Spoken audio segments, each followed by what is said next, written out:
टोलगेटखौ लानानै नोंथांमोना मा उसुबिदा मोनदों?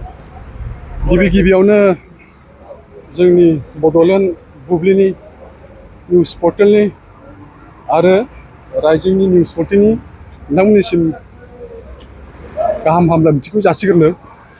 बे मिथिनो मोनदों जोङो बे समाव जोंनि बे पाटगाव खाथियाव थानाय टोलगेटआव जोंनि बे खाथि खाला एरियायाव जाय बेक्तिफोरा जाय मालिकफ्रा कमार्शियेल गारि लोगोसे गाव पार्सनेल गारि दंमोन बिथांमोना बे टोलगेटआवहाय जोबोद गिख्रंथाव माने गभर्नमेन्टनिफ्राय बा माबा मोनसे टोलगेटआव होनो गोनां मासुल बा कालेक्सन खालामनाय बेखौ लानानै जों निउस बिथांमोनखौ लेंहरनानै जोङो बेखौ डिक्लेयार खालामदों जे जोंहा माबा मोनसे न'खरनि सामलायनांगौ बा थांनानै थानो थाखाय बा गाव पार्सनेल स्कुल कलेजाव थांनो थाखाय जोङो पार्सनेल गारि लायो।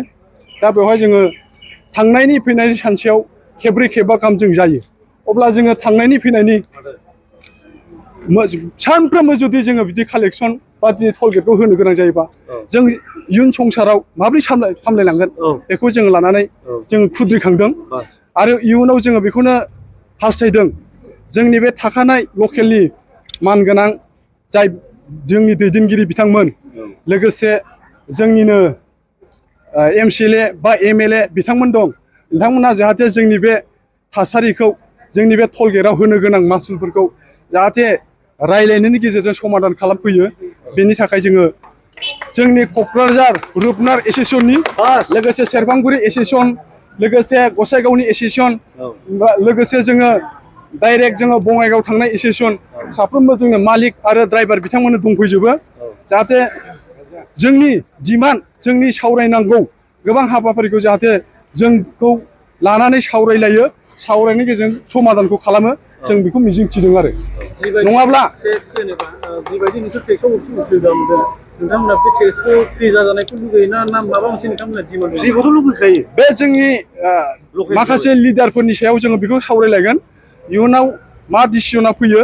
जाहाथे जोङो लुबैदों दाले लकेलखौ जोङो फ्रिखौ मोनोबा जोंहा बिराद सुबिदा जायो। मानोना जों सानसेयाव स्कुल कलेजाव थाङो खेबब्रै खेबबा गाहाम जों थांलाय फैलाय खालामनांगौ जायो। दा बेखौ जोङो थांनायनि फैनायनि जुदि होबाय थानांगौबा टोलगेटआव अब्ला जोंनि थासारिया मा जागोन बा जोंनि इयुन संसार जानांगौ मा जागोन बेखौ जोङो साननो गोनां जादों आरो माखासे जाय बिक्तिमोनहा कमार्शियेल गारि लानानै सालायगासिनो दं बिथांमोना ड्राइभार हमो आरो माखासे गोबां बे टोलगेटजों लोगोसे जोंहा एस'सियेसनाव फैसा होनो गोनां दङ। बेयाव होनो ना पेसेन्जारानो गैया जानानै दं दासान्दि।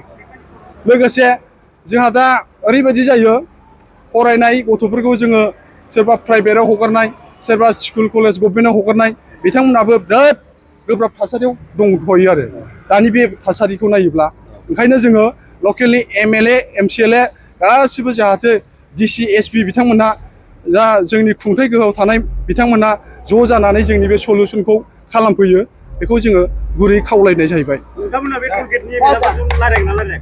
जोङो दासिम दिनैबो रायज्लायदों दाख्लैबो रायज्लायदोंमोन नाथाय जोङो दिनैसिम सलुसनखौ मोनाखै आरो बेनि थाखाय जोङो निउसनि गेजेरजों फोसावहरनाय जाहैबाय। जुदि सलुसन जायाबा नोंथांमोना मा खालामो? जुदि सलुसन जायाबा जोङो मोनसे जोंनि माखासे कमार्शियेल गारि बिथांमोन लोगोसे प्राइभेट पार्सनेल गारि बिथांमोनखौ जों लानानै ज' सावरायगोन।